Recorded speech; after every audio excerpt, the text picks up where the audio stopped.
Good afternoon, everybody. Welcome today. My name's Natalie Bungay, and we're going to be talking about the safe and legal use of air guns rather than rifles. I know in the title it says rifles, but as we know, we've got rifles and pistols, so we will be touching on both subjects. Hope you're all well. Just having a look in the chat section and people asking about, who's giving this webinar today, and are there any guest speakers? And absolutely. So, air rifles is a very niche subject, and there are a lot of experts out there and people with, a lot of knowledge.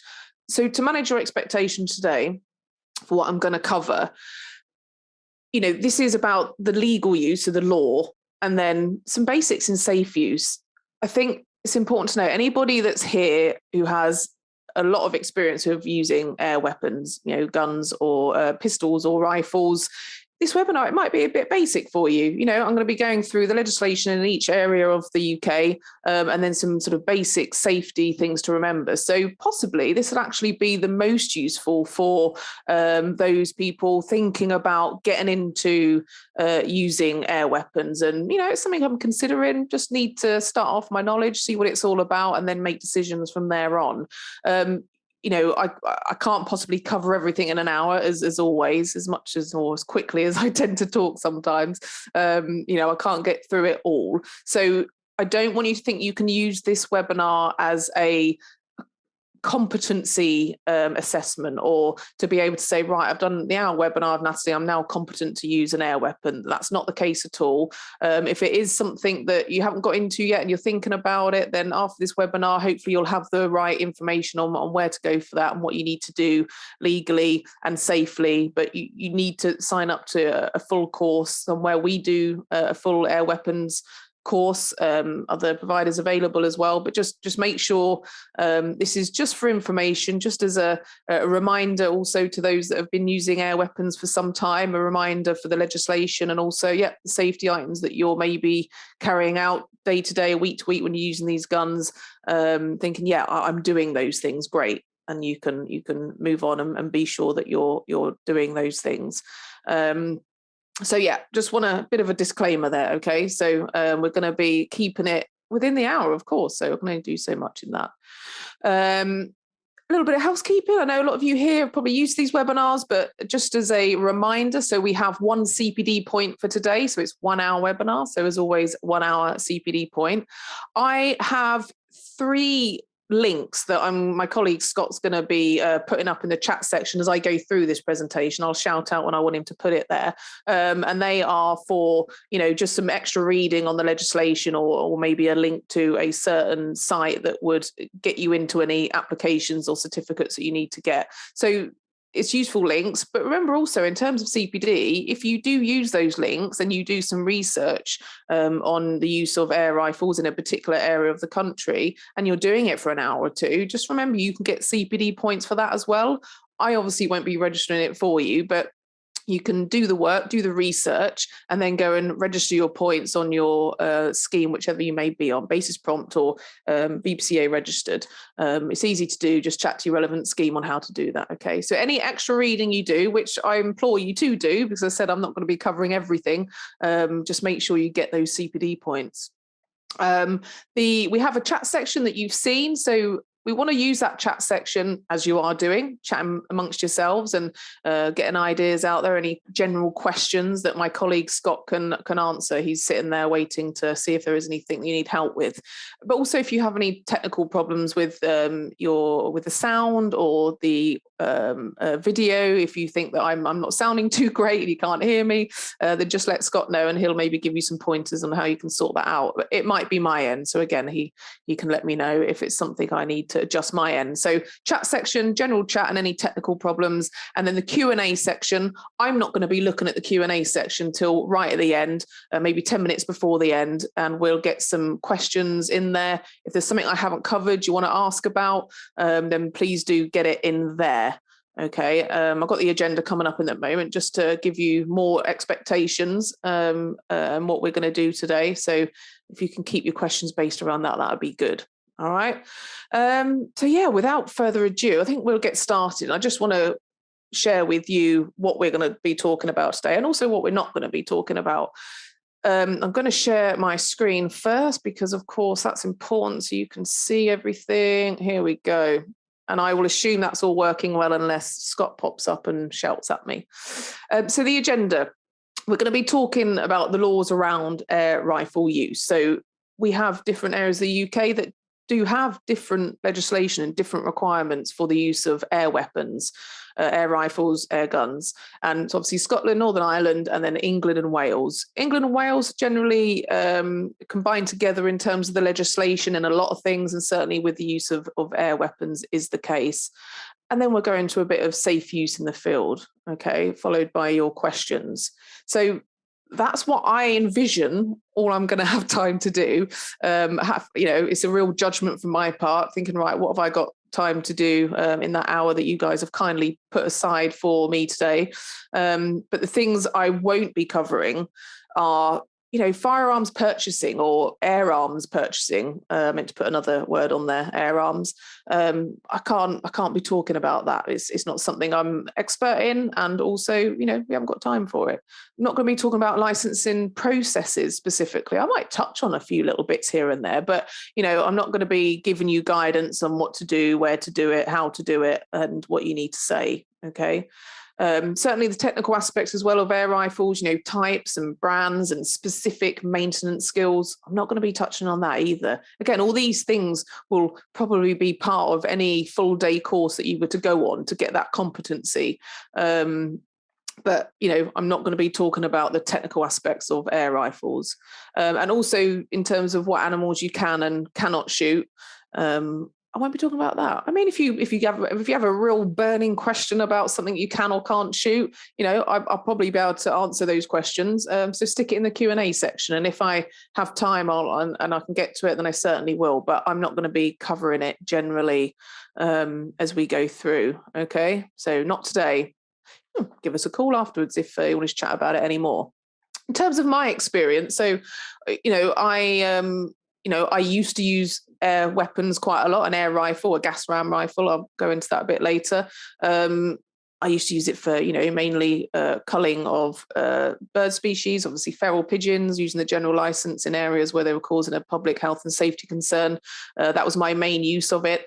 So in terms of the safety aspects, I've got quite a lot of experience on how to manage that in some very sensitive, high profile areas, everything from, post office sorting areas to exhibition centres, and trying to organise around that. So, and I'm not going to be able to go into all the detail I'd possibly want to when it comes to the safety side of things, because again, there's lots and lots of considerations, but I'll touch on the main important things for you to think about. And like I said, please, if you want to use air rifles or you haven't got a training or say certification behind you, then do look into that afterwards. This is a for your information type webinar.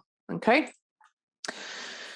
Great. So just some basics then. So I'm not going to be talking about air guns technically or going into a lot of detail, but it's important that we do look at and we do understand what an air weapon is. So, they're mechanically operated air guns. They first appeared in Central Europe in the late 15th century, and they worked on a bellows system. We're all kind of familiar with that. Simply put, you take a conventional pair of fire bellows, for example, and add a barrel to the front of it and force it to be collapsed by powerful springs, and there you have it. You've got an air weapon of sorts. So of course things have got a lot more complicated since then, and back in the days it was only leather that they had to use, so that was quite it would degrade over time quite easily. But as time's gone on and we started using different metals and different fibers, we can certainly make better weapons. So it's around the 15th century that we first saw air weapons coming about.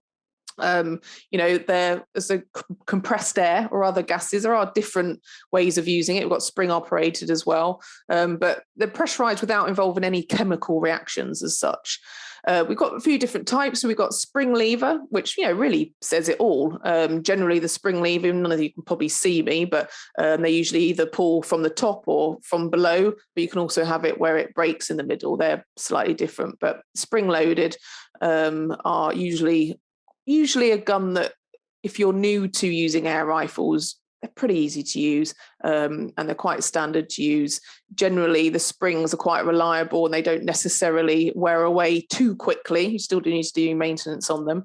But yeah, they can be a good tool. It certainly was one of the first ones. And I remember I always struggled in the first days on pulling the blooming thing up. So, they're good tools. So we've got the spring lever ones. We've also got pre-charged pneumatic. Apparently it's a very popular one. It's quite a new design and really easy to operate. Basically, you charge up the gun with a gas for using an external sort of diver tank. If you imagine like a diver's tank, and when you need to, you would fill up that gun with a CO2 with the gas.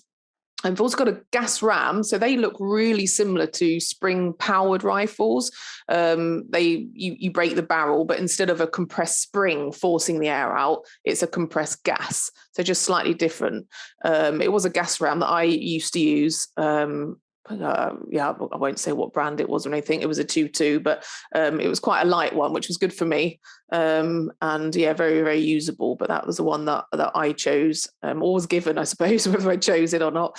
But yeah, gas rams generally are smoother because of the compressing air through the barrel. Maybe a little heavier than a spring, but sometimes it is preferred. It really is your own preference, isn't it? Figuring out, which type that you want.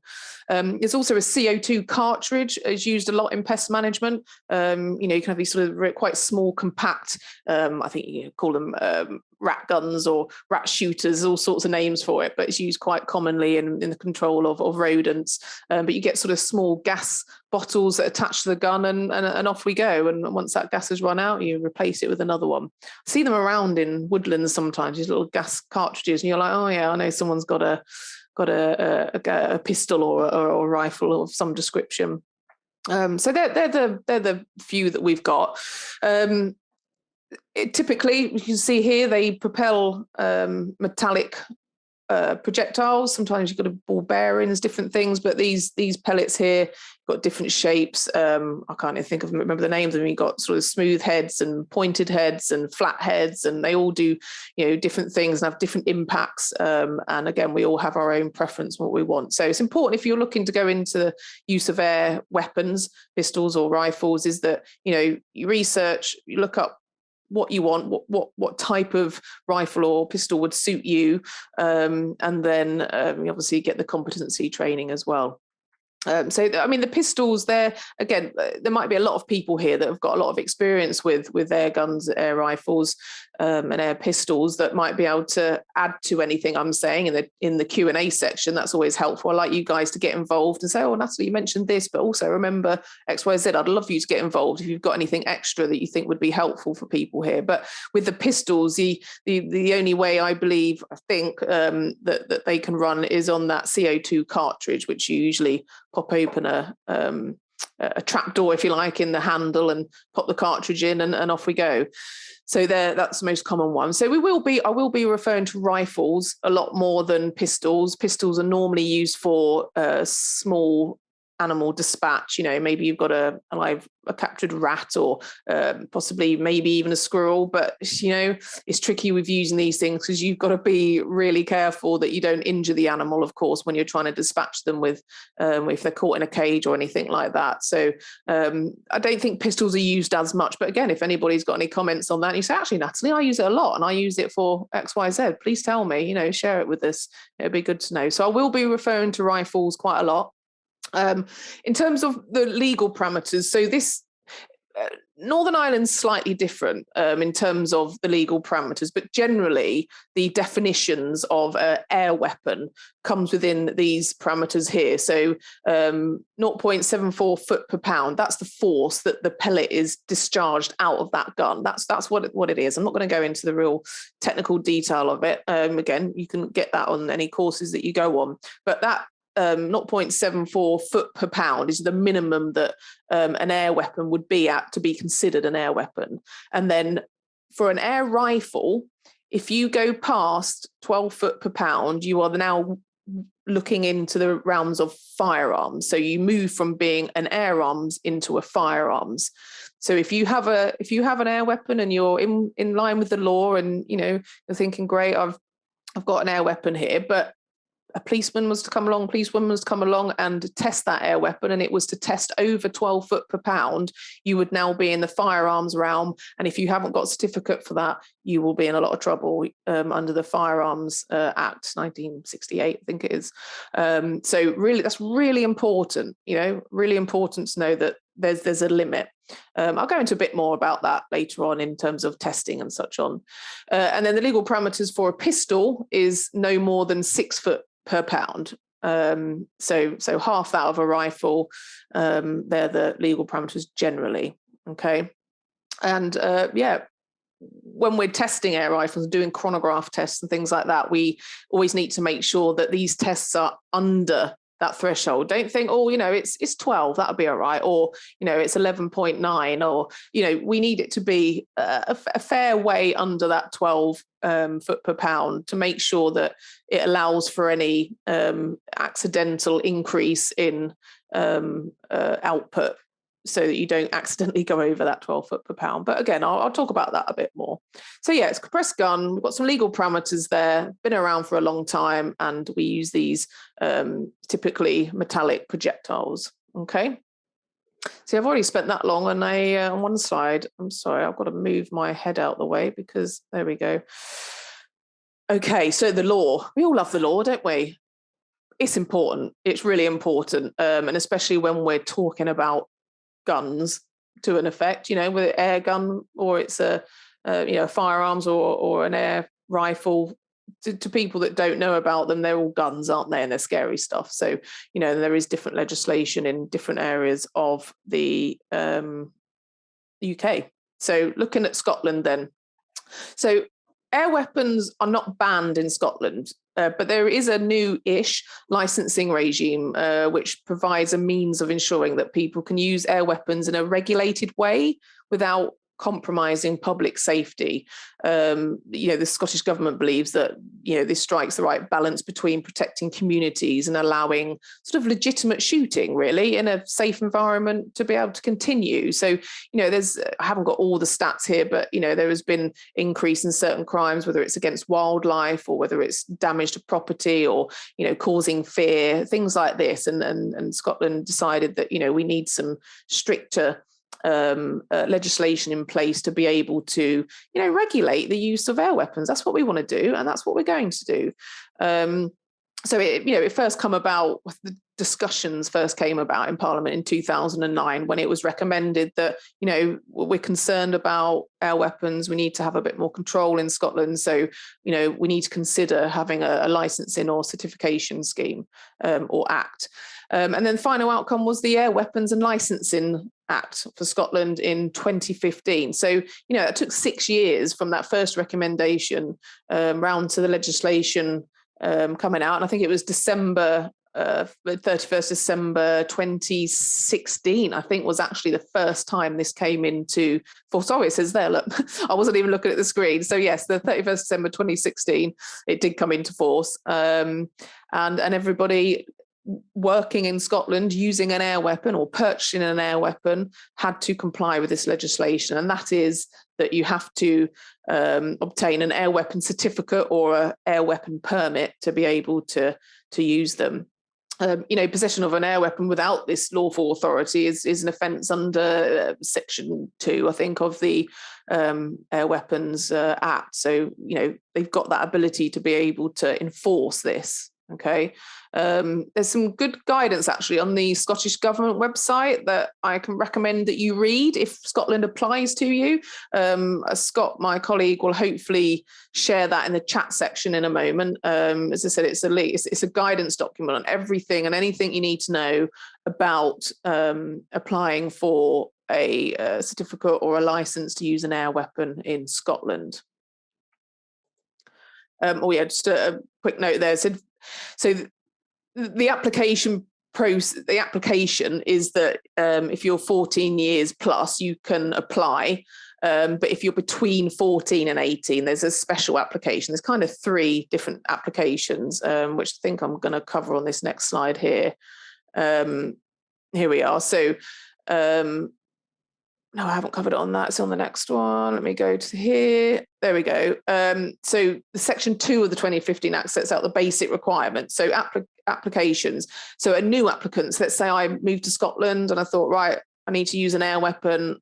I need to go and get a license. I would be a new applicant. So there's a certain form that you need to fill out there. Also, you have obviously the under 18. So between 14 and 18-year-olds, you've got a separate application to apply for as well. And then renewals. So if I'd been living in Scotland for a while and I've had my air weapon certificate, I would need to apply for renewals. They would come round. So it's usually for 5 years, and then you have to apply for a renewal. So there's some fees there. I mean, I did put some fees on there because I thought it'd be useful for you to know, how much does this all cost? So at the moment, as of October this year, when I had a look at it, it was £48 for 5 years. So it's not bad, is it? But the process is obviously going to be, quite involved. And again, if there's anyone from Scotland here watching that of course, I haven't gone through this application process. So if there is anybody here that has gone through it, again, share it on the Q&A section or even on the chat section. I can't see that. I'm not looking at the chat section, so just share it amongst yourselves. It's no problem at all. But if you wanted me to read out your experiences, then please put it in the Q&A section, and I'll do that at the end. And the application form is a AWL1, and that's Police Scotland website. And there is another link which I'm going to ask Scott to share in the chat section. It's the scotland.police.uk, and then about us and firearms, explosives, and licensing and air weapons. That's the link that we'll be putting up there. So that's the one to go to when you want to look at actually being able to look into applying for or being a new applicant or renewing. If you're renewing, you probably know where it is already, don't you? So yeah, just another highlights of this. Part 1 of the Air Weapons and Licensing Act 2015 sets out obviously a lot of things, but mainly air rifles which apply. So it will tell you which type of air rifle is needing a certification. So sometimes it'll be a brand, or sometimes it'll be the output of it. It'll give you all the details in there. It broadly follows the principles and practices of its existing firearms legislation. So the certification process and who can use them. So, if you've been in prison for a certain amount of years, you're not allowed to have one, or if you've had any other things against you, they'll look at your criminal records and things like that. So they're the types of things that they'll be looking at when you're going through the application process. But this legislation, it's not there just to stop people from having them. They still want people to be able to use them, but just the right people who are sensible and fit people to obtain a license, and competent people. That's what they want to make sure happens. It's not just a free for all and you can go and buy an air rifle and off we go.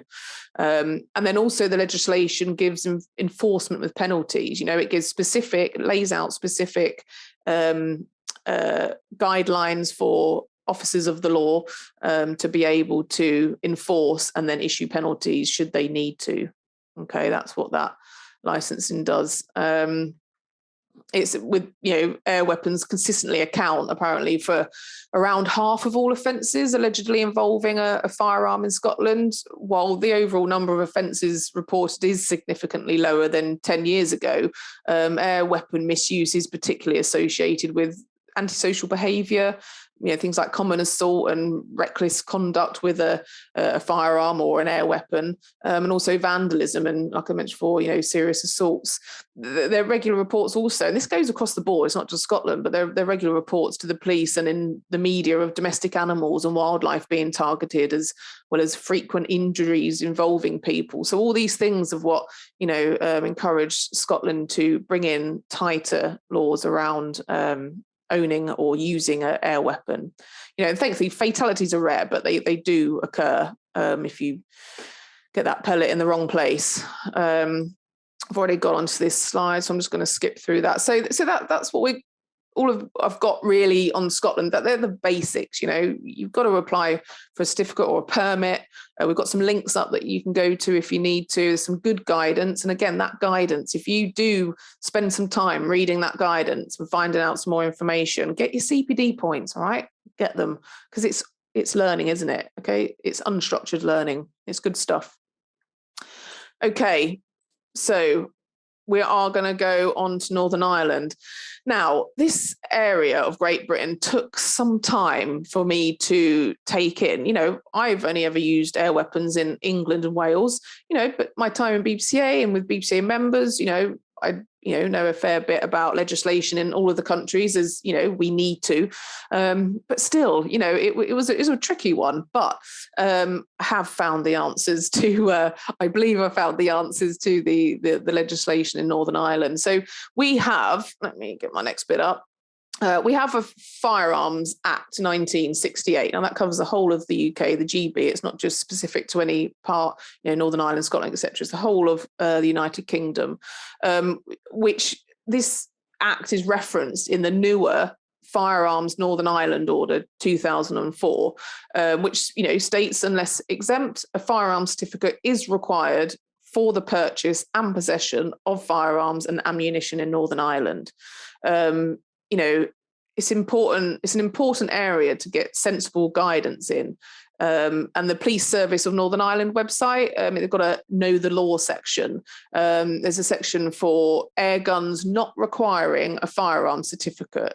Now, this section says, in Northern Ireland, air guns and CO2 guns having a discharge kinetic energy in the excess of 1 joule. 1 joule is like 0.73 foot per pound. It's that lower limit that we talked about earlier for air weapons. So air guns and CO2 guns having the discharge kinetic energy of 0.73 pounds foot per pounds requires to be held on a firearm certificate.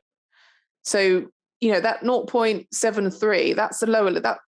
That's who has an air weapon that's below 0.73 foot per pounds? I don't think anyone does, really, do they? But anything that discharges in excess of that requires to be held on a firearm certificate. As simple as that. So for air guns below that limit, you have got some other guidance in place in terms of what you can do. But again, who uses an air weapon that's under 0.73 foot per pounds? I don't know what you'd use it for. I think a pea shooter could probably do a better job. But so that's quite straightforward. I've got another link. This is the last link for that Scott will hopefully share in the chat section. It's for the Police Service of Northern Ireland, some advice and information on firearms and knowing the law. It's important to read that. It's the strictest of laws for air rifles that I've come across. And again, if there's anyone here from Northern Ireland that says, well, actually, Natalie, I was, because there are some anomalies where maybe they don't need to be on the license, but all that I can find is it's only if it's under this 0.73 foot per pounds. It has to be on that firearms license. So yeah, that's pretty straightforward. And again, I think if any of you have got any more questions about the Northern Ireland side of things, either you can use that link that we're sharing with you.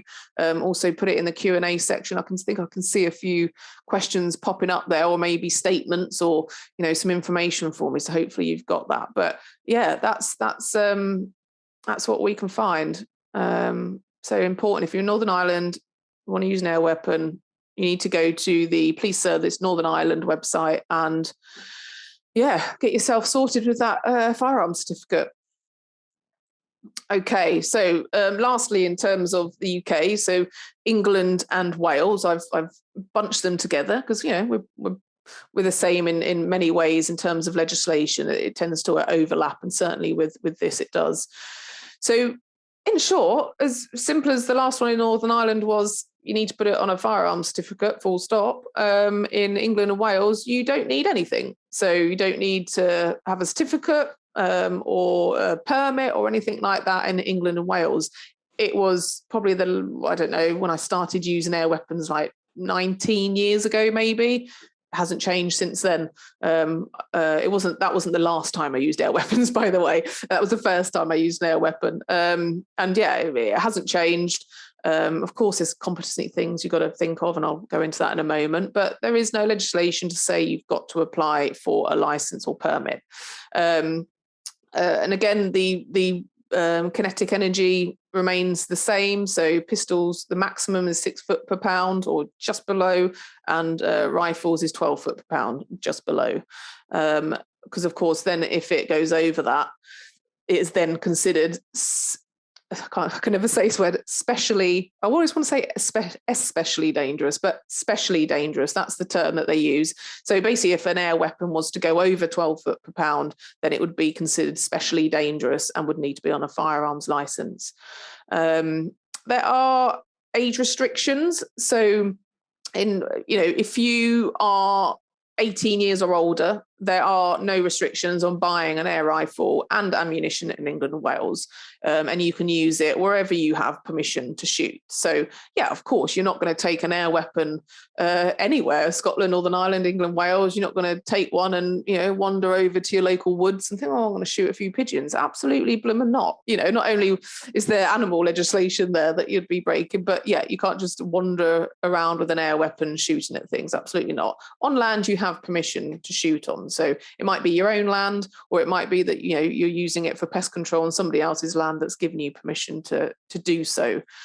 So for 14, so that's if you're over 18 years old. But for 14 to 17-year-olds, you can borrow an air rifle and ammunition, and you can use an air rifle without supervision on private premises where you have permission. So you don't need to be supervised as long as you're on private premises where you have permission, and it's borrowed. You can't purchase it as a borrowed weapon. But if you're 14 to 17 years old, you can't, as I said, buy or hire one yourself, or the ammunition, or receive it as a gift. You can only borrow. You can't receive it in any way that makes it yours.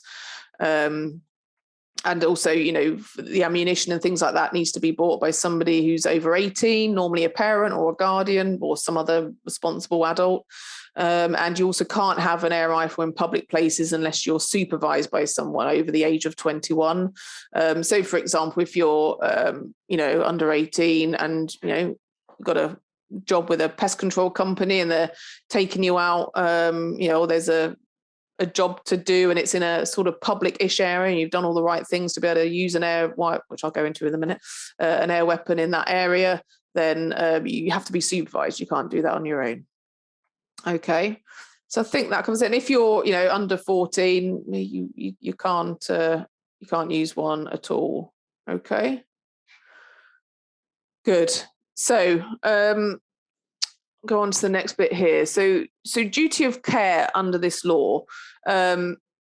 These things would generally relate to anywhere in the UK. But again, just going into, because there isn't much to really go into in England and Wales either, just to elaborate on some duty of care that one would have. So public places, you've got to have a reasonable excuse to be using it in a public place. And also, if you were to do that, you need to, I say public place, I don't necessarily mean, Leicester Square, you're walking around with an air rifle at 12 midday when everyone's having their lunch on the steps shooting pigeons. I mean, that's just silly, isn't it? But, public place where there could be members of the public that could see you, you've got to have a reasonable excuse and tell the police about it. I will note it later as well, but just to note it now, you need to get in touch with your local police station and say to them, right, I'm at XYZ address. This is what I'm doing. I'm using an air weapon. I'm going to be working from this time till that time. Please be aware of it in case I'm going to try and keep myself out of sight. But if anybody does see me and calls in because they're concerned about someone with a gun, it's me. Don't worry. It won't necessarily stop the police from turning up if they do get a call from the member of the public saying that you're there with a gun, but they'll just be more aware that it's probably just, Natalie who's, doing whatever she's doing with it, but we'll go and check, we'll follow up on these things. They won't bring, the SAS with them or anything. Some of you have maybe got stories about things like that, unfortunately, happen, even when you have told the police you're there, because they kind of tend to forget sometimes. But yeah, also, so it says about if you're prohibited from having firearms. I don't know if you can see all of that page properly, sorry. But if you're prohibited from having a firearms, i.e., you've had a jail sentence or certain criminal records, just as examples, then you can't have an air weapon either. So if you do have a criminal background or offences that would prohibit you from having a firearms, it would also do the same for air weapons.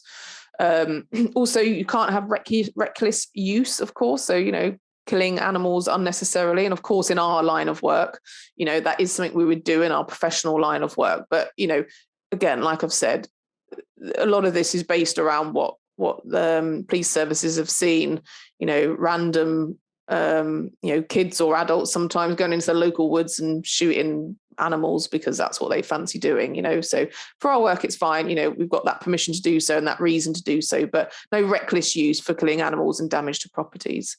And so under 18s as well, you've got to keep it within the boundaries of a property. So if you're under 18, you're in your garden, you're shooting, you need to make sure that pellet doesn't shoot into somebody else's property, boundaries, garden. I mean, there's a lot of safety concerns anyway with that, isn't there? But in terms of the law, you've got to keep in the boundaries of your property, of where you are, or the site you have permission to shoot on. And that also includes things like firing pellets that have a ricochet. So if that pellet hits the back, if you've got a target and that target, which it shouldn't have, has got a hard background to it rather than a soft background, and you get a ricochet and it flies off into somebody else's garden, then you can also get in trouble for that. Now, I've had not personal experience of that, but a sibling of mine, when he was a lot younger and, legally had an air rifle, it wasn't a problem. It was on our property and, he was shooting at targets down the bottom of the garden, but he had a hard background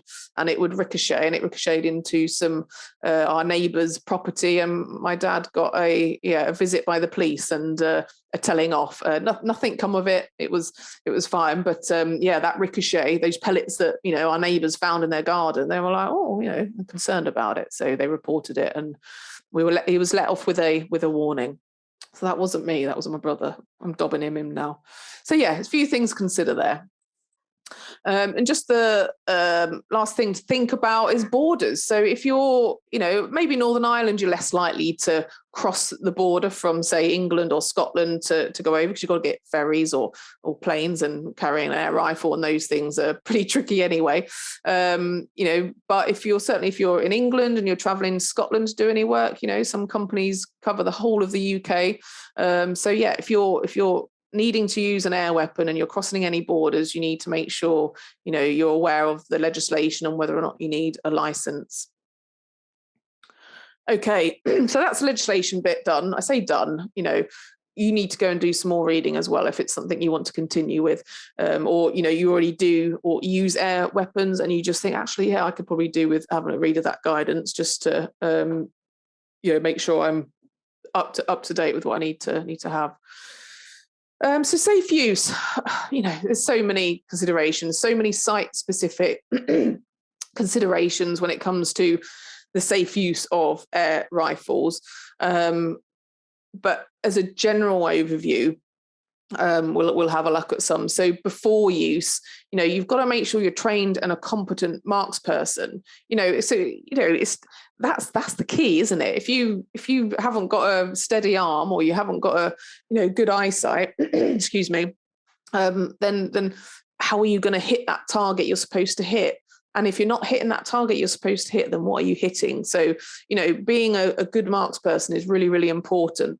Of course, knowing the ins and outs of your gun and knowing about the maintenance and knowing about the things you're shooting is just as important. But that first thing is, are you really sort of person that should be using an air weapon? Have you got that natural ability to be able to shoot straight, shall we say? So, trained and competent, get on a training course that's, I say approved. Usually all of them are very useful and can be used as competency.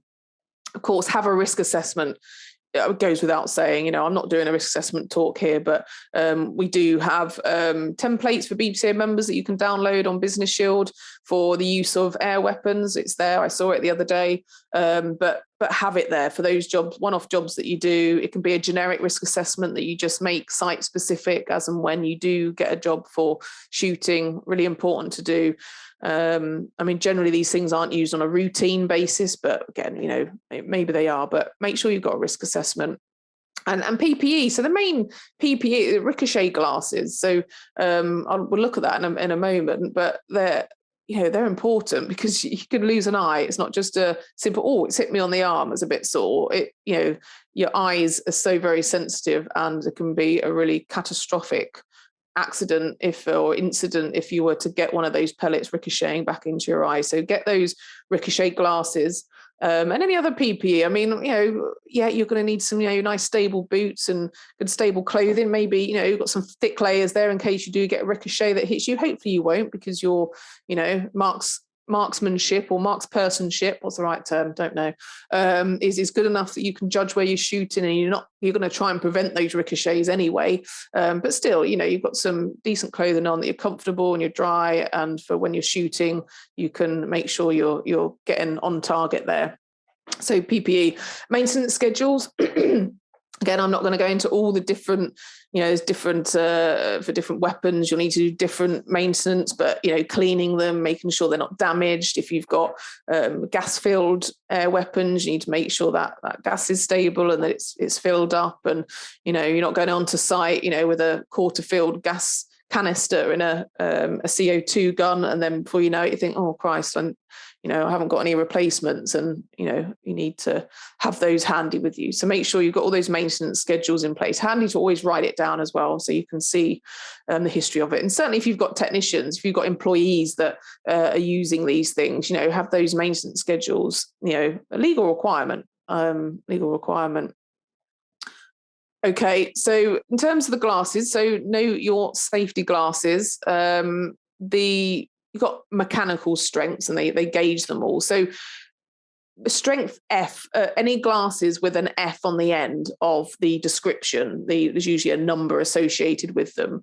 It looks to be the ones that are tested to a suitable level that would be appropriate to wear when you're using an air weapon. So it's a ballistics test, usually firing a 6mm steel ball weighing 0.86 grams, traveling at a maximum of 45 meters squared meters at the time of impact. Now, that's a test they do, that's just interesting information. But basically these glasses with the F rating are for hazards where there is a risk of small flying particles from other workers or processes in the vicinity, but where the wearer is not close to the source of the hazard. So, generally we zero in our rifles at maybe 30 feet, 30 meters, I think it's 30 feet.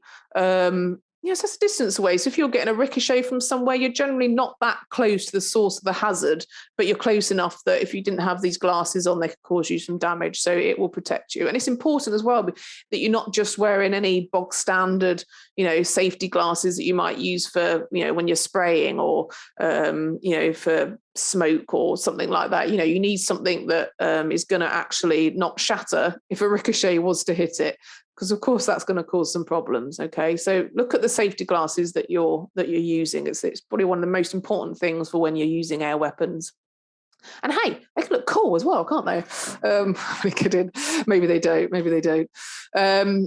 And some other bits. So 6 simple rules for staying safe. There's lots more rules. These are just 6 of them. Like I said, I'm not a whistle-top tour of all of the safety rules for all of the different site-specific situations you might come across. But generally, properly zero in your gun. Make sure you've got that space to do it.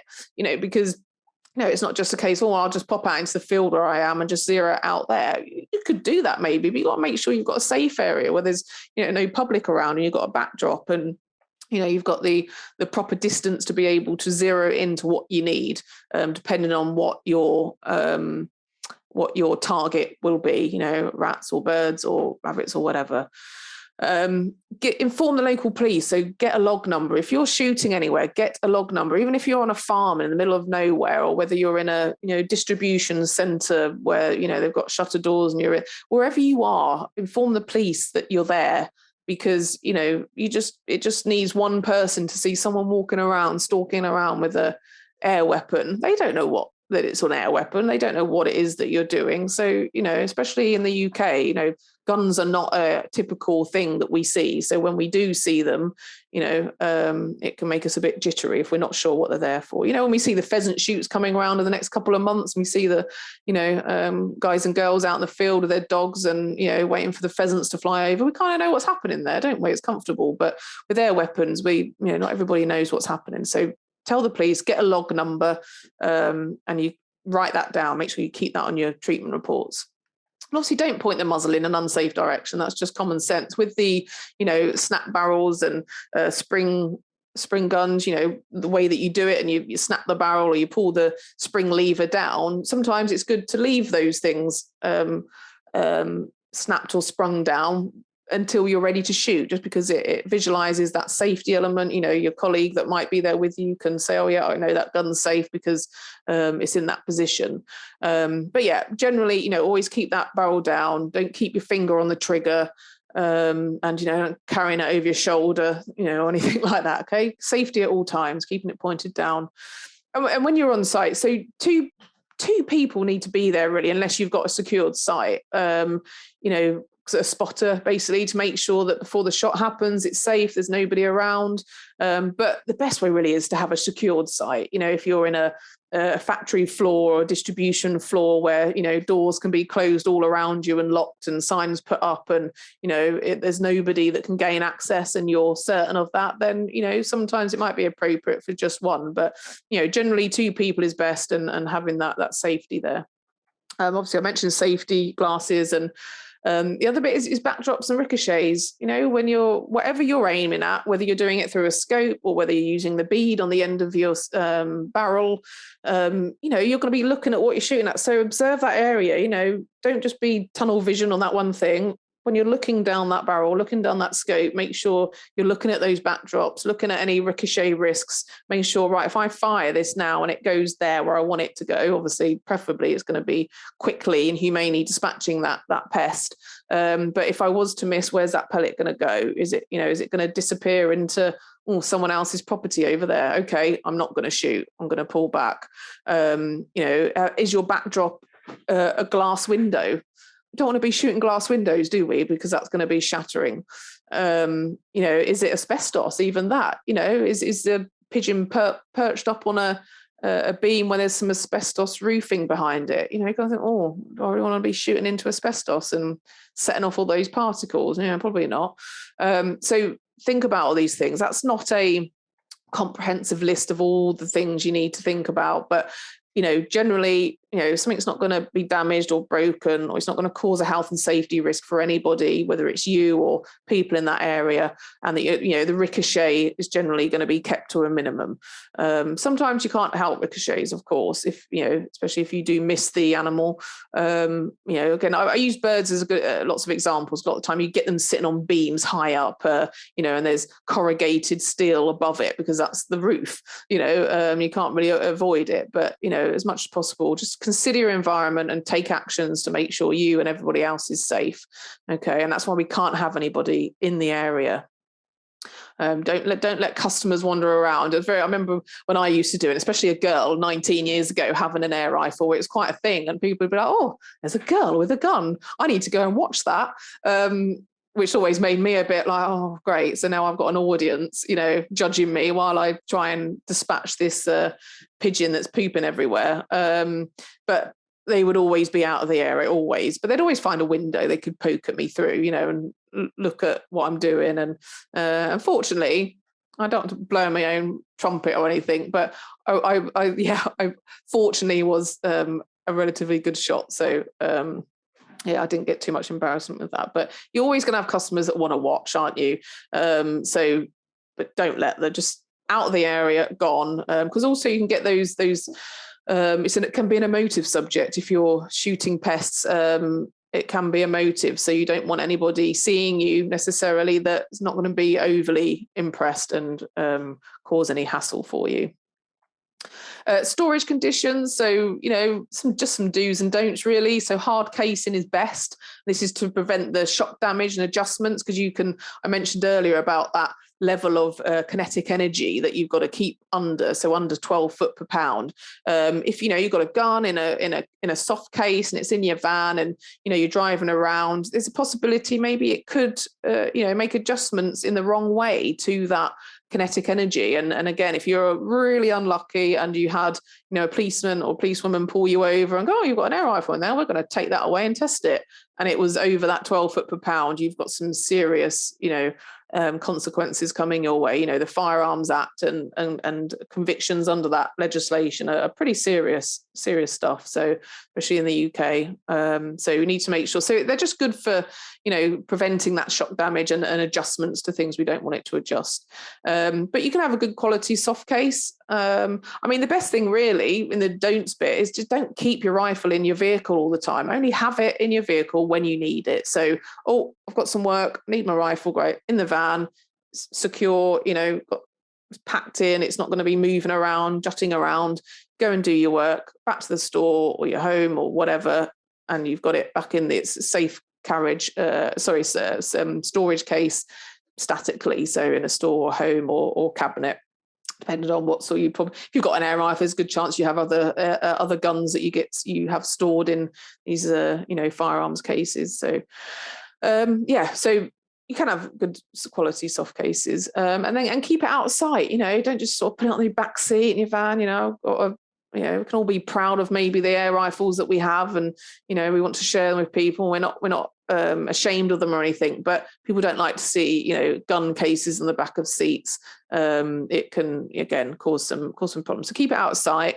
But make sure you don't put the pellets in the same place as the rifle when storing. So if you've got, say, a hard case and you open it up and you've got your pellets there and your gun there, it can happen, I know, but best practice really is to keep those pellets separate, maybe in the glove compartment, and your gun in the back of the van or vehicle, whatever you've got. And obviously don't wander the streets with a gun case. You might be working in a city centre and you've got to go to a distribution centre that's tucked away in a back street in a city, and you've got to get a tube or a bus or drive somewhere, park and walk over there. And it's just trying to avoid that public visual public element to walking the street. So keep that to a minimum.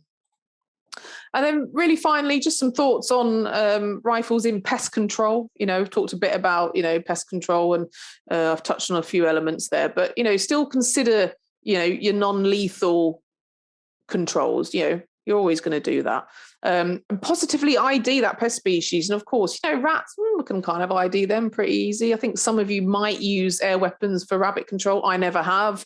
Never anything I was comfortable with. It's just such a small pellet. And, a lot of the time, I think, some of you may have it over that 12 foot per pound anyway, which then becomes a firearms, and not overly appropriate for me to do, but maybe some of you do. But certainly birds, if you're going to be carrying out any bird control with these, you've got to know your bird species, because you've got to know that you're carrying or you're working within any wildlife legislation and licenses. Okay, is your rifle powerful enough? So again, like I mentioned, what pest are you needing to cull, and is it powerful enough? Really important.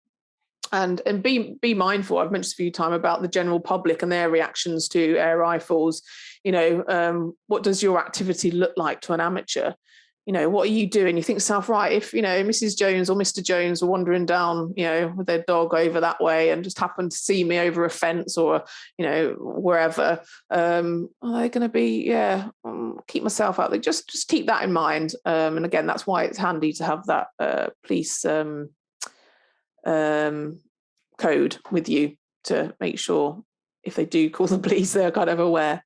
Again, carry the relevant licenses. It might be bird licenses or the air rifle licenses or permits that I mentioned for Scotland and Northern Ireland.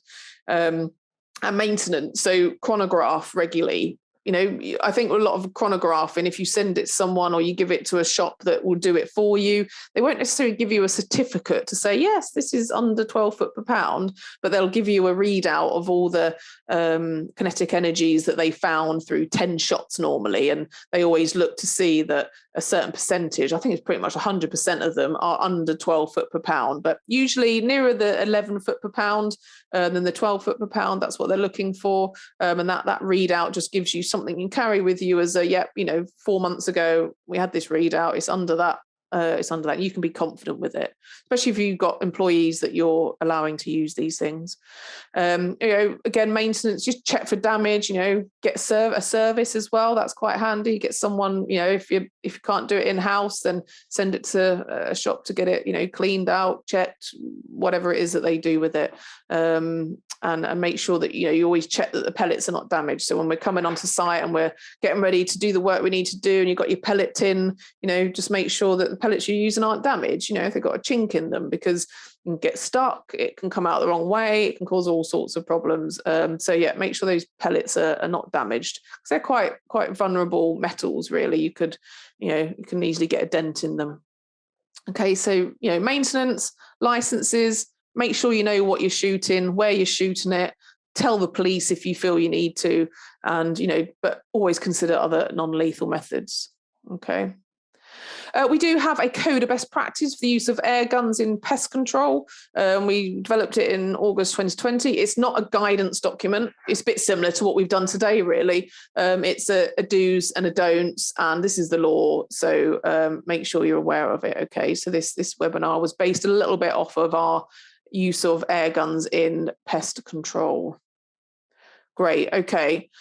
So just a quick reminder, there is a Prostate Cancer UK. We are still looking to get our target of £3,000. I believe we're like 80% there nearly. So if anybody would like to donate, you'll be directed to our Just Giving page when you leave the webinar. Okay, so it'd be fantastic if you can, get us up to that £3,000 mark. That'd be great. And we'll let you all know how it goes.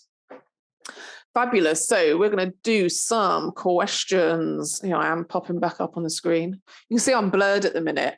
It's just because my camera went weird earlier and zoomed out far too much. And I just thought it would look better blurred. But anyway, let's do some questions. So this is from Luke. Hi, we have a lever pistol. Oh, okay. A little tiny lever, I'd imagine. Not very powerful, but can use for dispatching live traps. Great. Yeah, that's a good comment. These are great. These are the sorts of things I want, Luke. So anybody else got any comments to what you do and what you don't do? That's great. But okay, so a lever pistol, that's good. So Mark Colvin here, different pellets can push you over or keep under the 12 foot per pound limit, depending on weight and aerodynamics. And this is it. Yeah, Mark, another good reminder there to everybody that, you need to go and make sure you've got a lot of knowledge on, the technical aspects to owning an air weapon and using the ammunition and what it does and kinetic energy and, get these maintenance checks done and things like that. So yeah, great point there. The pellets can have a major effect on, because this is it, when you have a chronograph test, they'll normally do it with different pellets, I think, as well. So they'll, flat heads or pointed heads or rounded heads.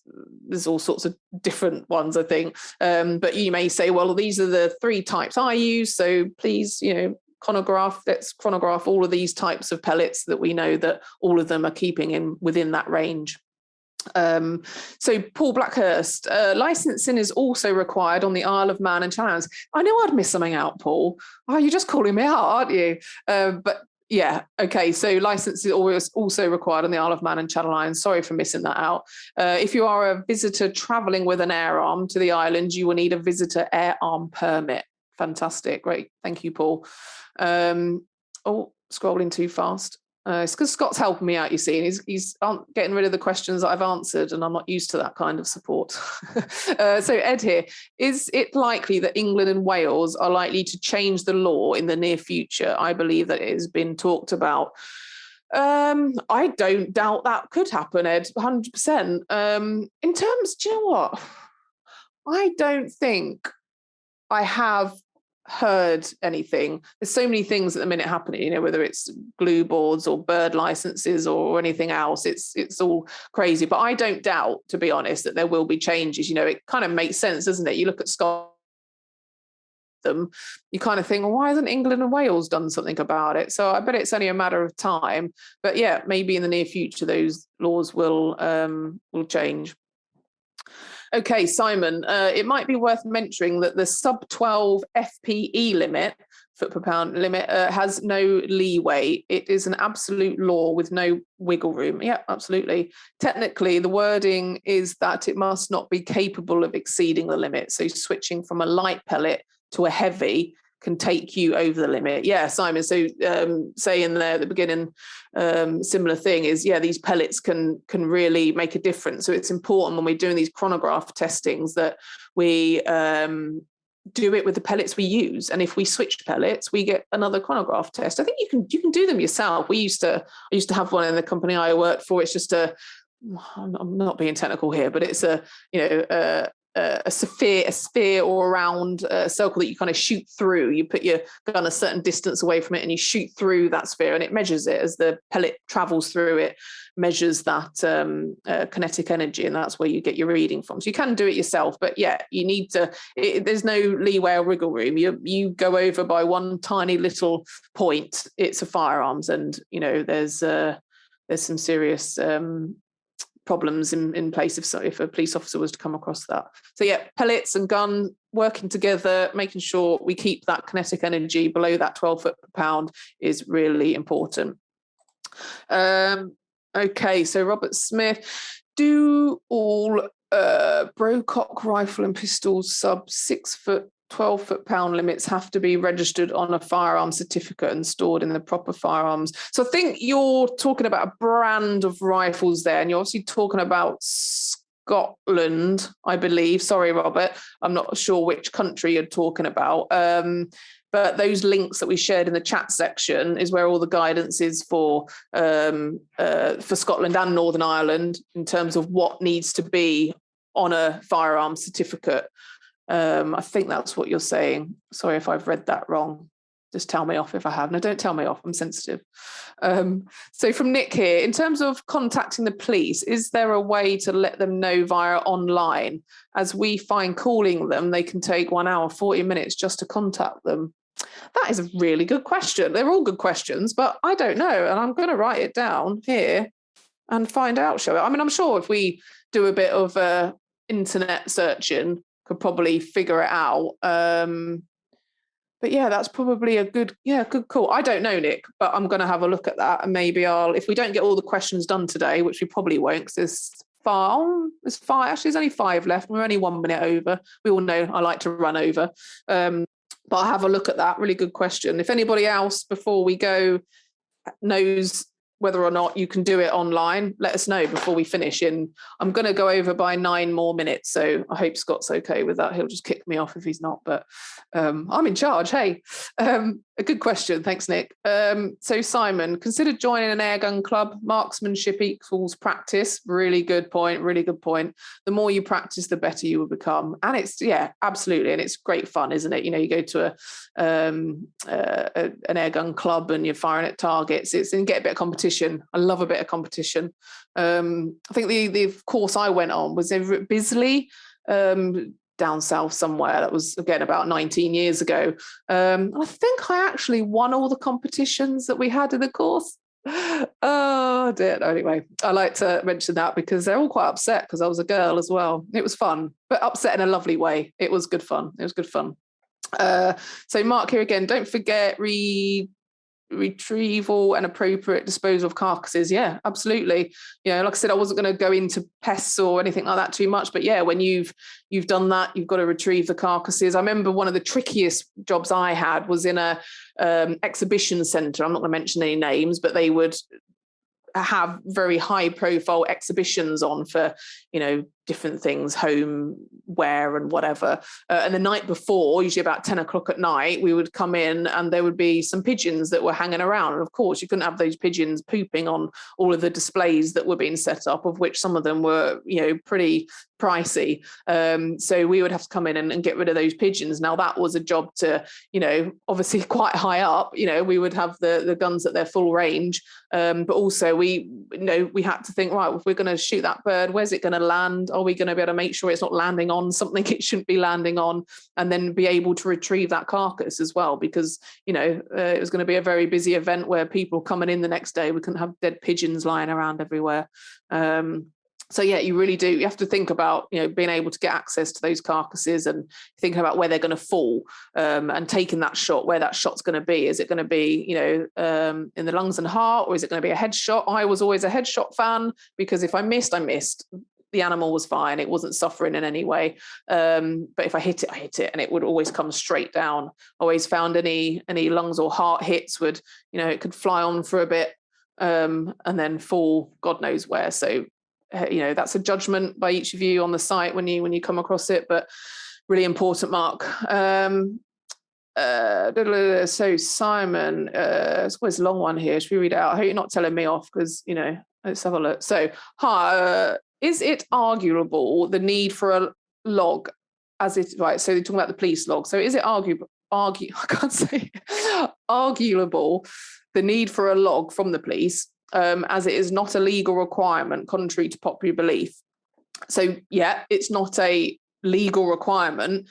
It's a professional consideration and a welfare of yourself consideration, in that, if you don't, and someone reports you, if someone rings up the police and says there's a man or woman with a gun and they're shooting at things and I'm really scared and, you need to come quickly, you're going to not just have, little Bob or little Sarah turning up, oh, what are you up to? You could have a whole, van of armed police turning up, shouting at you to get on the floor and scaring the bejesus out of you. So yeah, it's not a legal requirement, but I would implore you to do it where you feel appropriate.